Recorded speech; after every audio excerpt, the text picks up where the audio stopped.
ಇನ್ನೊಂದು ಕಡೆಗೆ ಟೀಕೆಗಳ ಸುರಿಮಳೆ ಕೂಡ ಬರ್ತಾ ಇದೆ. ಸರ್ಕಾರ ಒಂದು ಕಡೆಗೆ ಒಂದು ವರ್ಷ ಪೂರೈಕೆಯನ್ನ ಮಾಡ್ತಾ ಇರೋದಕ್ಕೆ ವಿಪಕ್ಷ ನಾಯಕ ಅಶೋಕ್ ಅವರು ಬಿಜೆಪಿ ರಾಜ್ಯಾಧ್ಯಕ್ಷ ವಿಜೇಂದ್ರ ಅವರು ಟೀಕೆ ಮಾಡಿದ್ದಾರೆ. ಗ್ಯಾರಂಟಿ ಯೋಜನೆಗಳೇ ರಾಜ್ಯದ ಅಭಿವೃದ್ಧಿ ಅಂತ ಇವರು ಬಿಂಬಿಸ್ತಾ ಇದ್ದಾರೆ. ಆದರೆ ರಾಜ್ಯದ ಜನ ಸಾಧನೆ ಏನು ಅಂತ ಪ್ರಶ್ನೆ ಮಾಡ್ತಾ ಇದ್ದಾರೆ ಅಂತ ವಿಜೇಂದ್ರ ಅವರು ಹೇಳ್ತಾ ಇರೋದು. ಸರ್ಕಾರದ ವೈಫಲ್ಯಗಳ ಬಗ್ಗೆ ಚಾರ್ಜ್ ಶೀಟ್ ಬಿಡುಗಡೆಯನ್ನ ಬಿಜೆಪಿ ಮಾಡಲಿದೆ.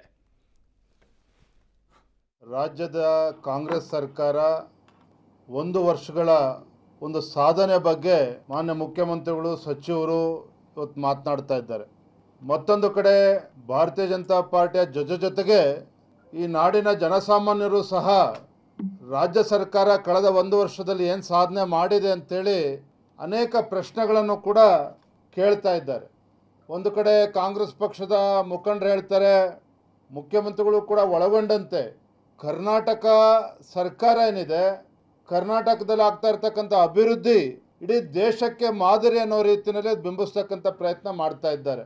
ಮತ್ತೊಂದು ಕಡೆ ಒಬ್ಬರು ನಾಯಕರು ಹೇಳ್ತಾರೆ, ಅಸಾಧ್ಯವಾದದ್ದನ್ನು ನಾವು ಸಾಧಿಸಿ ತೋರಿಸಿದ್ದೇವೆ ಅನ್ನೋ ಮಾತನ್ನು ಕಾಂಗ್ರೆಸ್ ಪಕ್ಷದ ಮತ್ತೊಬ್ಬ ಮುಖಂಡರು ಹೇಳ್ತಾ ಇದ್ದಾರೆ.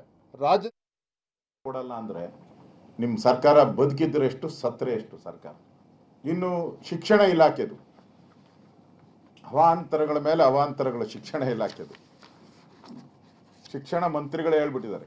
ಸಿದ್ದರಾಮಯ್ಯನವ್ರಿಗೆ ನಾನು ಒಂದು ವರ್ಷ ತುಂಬಿದ ಸಂದರ್ಭದಲ್ಲಿ ಅವರಿಗೆ ಅಭಿನಂದನೆ ಸಲ್ಲಿಸ್ತಾ ಇದ್ದೀನಿ.